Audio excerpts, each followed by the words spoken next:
Alright everyone, so we just had arguably the best chapter in One Piece history that a Sanji fan could ask for. And while that may sound like hyperbole, I'm not talking about things that are good for Sanji's character, but rather that this chapter finally put to end, forever, a debate that has been going on around Sanji since the beginning of One Piece. And that is regarding Sanji's status relative to Luffy and Zoro, particularly where Sanji is supposed to end up relative to them at the end of the story. So here is the fundamental issue that Sanji fans and Sanji the character in general has faced over the years, which is that while the monster trio dynamic is very, very prevalent throughout the story, the reality is that out of the three of the characters of Luffy, Zoro, and Sanji, Oda tends to feel the most comfortable, I suppose, disrespecting Sanji at different points, or allowing Sanji to go the longest period of time without getting certain notable feats before it is then once again reestablished that yes, he is right there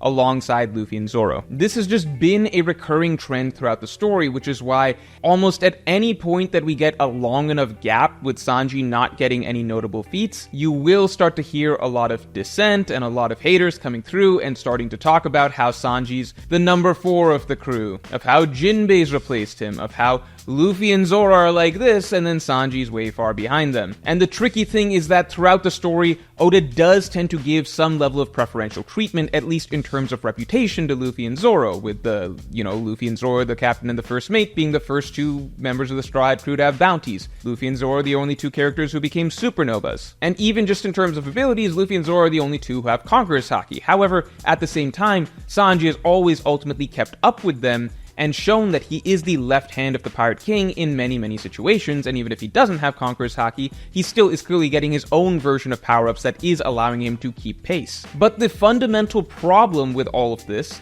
is that we never really could put this debate to bed as to where is Sanji really supposed to stand in relation to Luffy and Zoro, even if there is a mountain of evidence of recurring trends throughout the story that he is supposed to be in the monster trio alongside them from start to finish. The issue was that there was never an established endpoint for Sanji the way that there was for Luffy and Zoro. By that I mean that with Luffy, we have clear benchmarks for how strong he is supposed to become by end of story. We know that Luffy is going to at least reach Roger's level, and now presumably Joy Boy's level, depending on how strong Joy Boy is, etc. But we know that that sort of all-time great Roger, Joy Boy beyond level is basically what Luffy's looking at. End of story. With Zoro, similarly, from the beginning of the story, we had this benchmark of Mihawk. World's strongest swordsman, Black Blade, clearly established to be a Yonko level figure. On top of that, with Zoro, we also had Rayleigh, with many characters like Garp talking about how Rayleigh is a true legend along the likes of Whitebeard. We see Blackbeard, a Yonko, terrified of taking on Rayleigh despite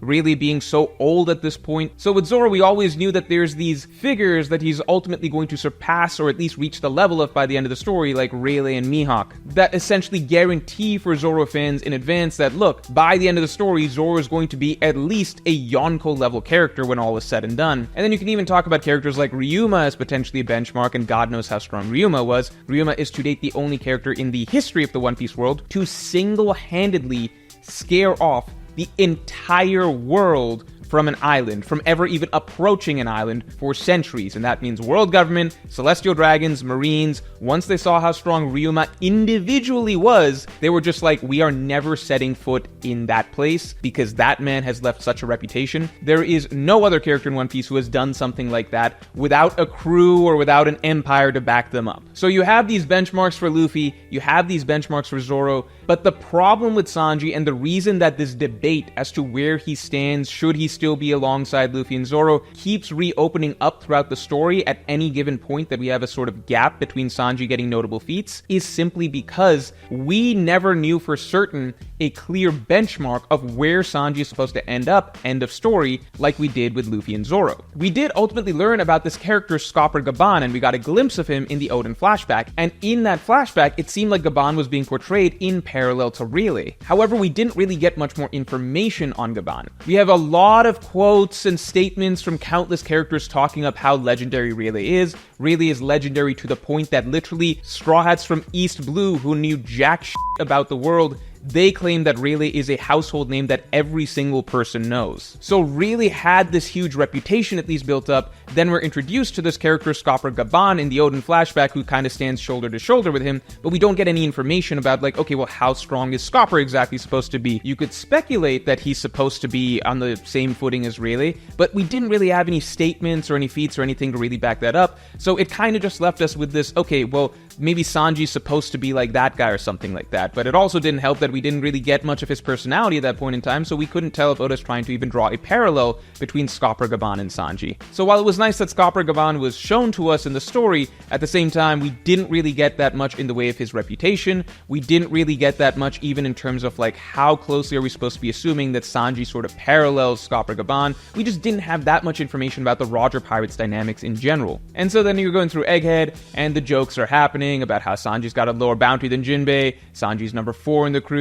Doesn't help that Zoro helps goad these sort of conversations, and then lots of Zoro fans will attack Sanji fans over it. And in general, this whole Zoro fan, Sanji fan hatred dynamic is just so silly, because if you want to debate, like, okay, is Sanji equal to Zoro, or is Zoro clearly stronger, or whatever, that's fine. But at the end of the day, the characters can be very close in strength, and that has no effect on where either of the two stand of them in relation to the overall, power hierarchy in the One Piece world. Why should it matter if Sanji is very close to Zoro in strength or not, if at the end of the day they're both gonna end up at least Yonko level? But first, it's the month of love, and we have the most romantic islands in One Piece available for you this February. This month, you can visit the Island of Women, or maybe Kamabaka Kingdom is more your speed, or the Nation of Romance Dressrosa, or the Island of Gorgeous Sakura Petals Drum Kingdom. Each poster is printed on matte paper, hand-cut by the artist himself, and you can get all 4 together for 50% off each poster. You can also still get the premium package if you want to appear on my streams, and in that case, you can also choose any poster from 2024 as well. So if you want Dressrosa, Amazon Lily, Drum Kingdom, and Kamabaka Kingdom for your walls, just hit the link in the description below. All posters from 2024 will also be available in the complete original set bundle.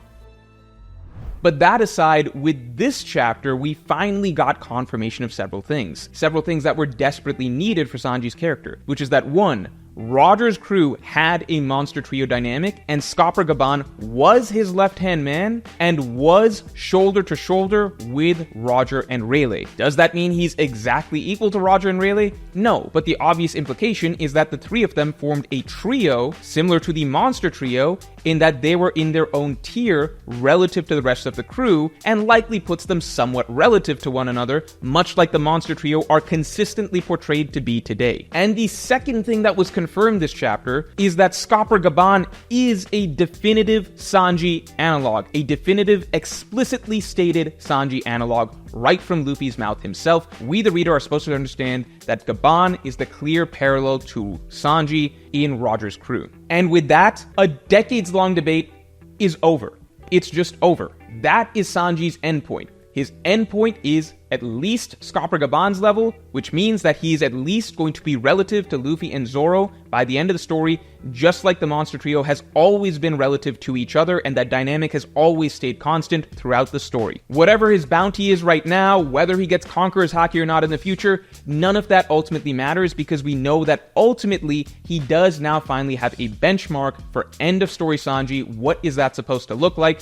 It's supposed to be right up there with Luffy and Zoro. All the way through the end, that dynamic is going to stick. We just did not have a benchmark for what this dude end of story is supposed to look like, the way we had with, like, Luffy and Roger, now Luffy and Joy Boy, or Zoro and Mihawk, Zoro and Rayleigh, that sort of thing. But now we know Sanji, Skopper Gaban, that is something that he is essentially going to likely scale to by the end of the story, which sounds like Sanji is going to end up as a legendary figure, just like Luffy and Zoro are going to be by end of story. That's it. The monster trio, set forever. Jinbei, maybe he's close to Zoro and Sanji right now, maybe, kind of, but at the end of the day, he's not going to scale up with them at the end of the story. The dude is a 50-year-old veteran of the New World. He has been passed around from Yonko crew to Yonko crew. First he's with the Whitebeard Pirates, then he's with the Big Mom Pirates, now he's with Luffy and company. He's done. He's an aged veteran. Whatever you see right now with Jinbei is pretty much what you get. He's not getting that much stronger.